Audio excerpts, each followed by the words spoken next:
I think there are few that can mobilize all the critical stakeholders to solve some of the thorniest problems. And I can honestly say there are few organizations that have the convening power of the WEF this planet is facing. So I came out of this annual meeting a heck of a lot more optimistic than I went into it. Now, next up, the irrepressible Peter Evans. Thank you. Thanks so much. It's great to be with you today.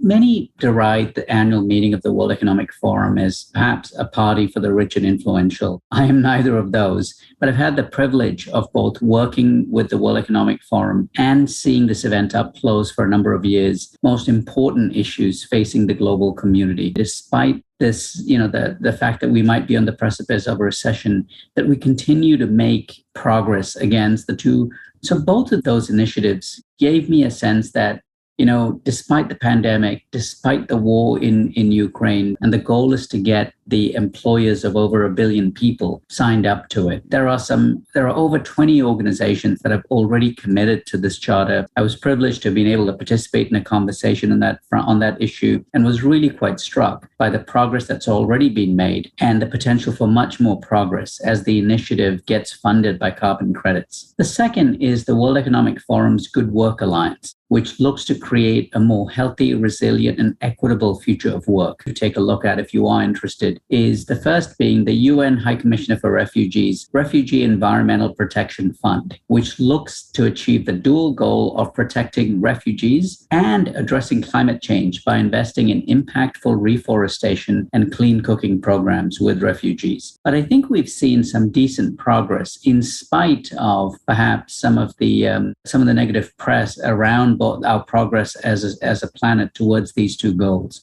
Two initiatives that I might suggest to you 2.5 years ago. There was plenty of discussion about what it actually meant and who was going to sign on to these charters, etc. Equally ambitious, the goal of providing better work, education, and skills to 1 billion people by 2030. At that meeting, it's the future of work. Now, that manifesto outlined two fairly ambitious goals. The first related to growing, restoring, and conserving 1 trillion trees over the next 10 years. And the second related manifesto of 2020. Some of you may remember in January 2020, the World Economic Forum rolled out the Davos two most pivotal issues facing us as a species, climate and the future of work. But wonder whether these two foundations of resilience and agility might be the foundations for the next phase of globalization, where we see perhaps a much more balanced approach than we might have seen in the past. And then the last thing that gave me plenty of hope was the progress or markers of progress, for want of a better phrase, on the two. Many are looking to reduce the friction points associated with globalization today, some of the geopolitical issues that we've experienced, etc. But what we are seeing is more and more organizations, bringing more of a resilience and an agility lens,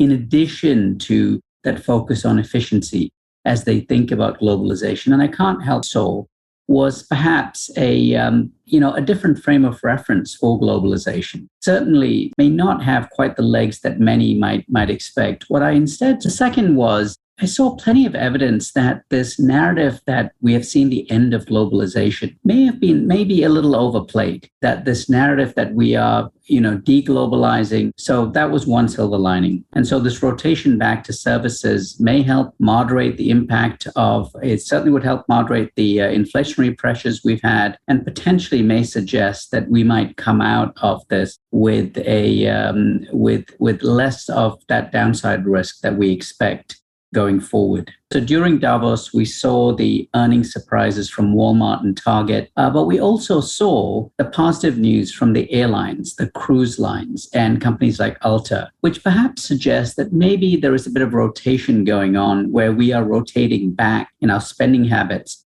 towards the sort of profiles that we had in 2019 versus this surge in demand for products that have taxed and stressed supply chains that we saw in 2021 and 22.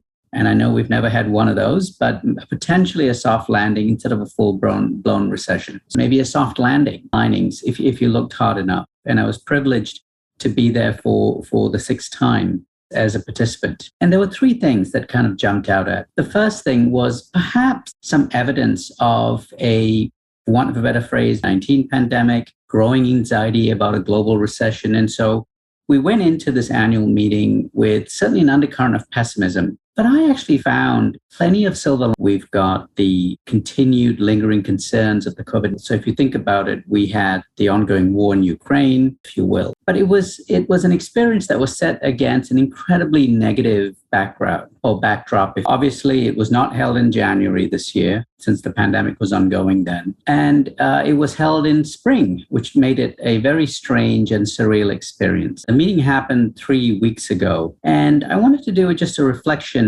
on what was a very strange and a different Davos. So I would like to talk about the annual meeting of the World Economic Forum in Davos.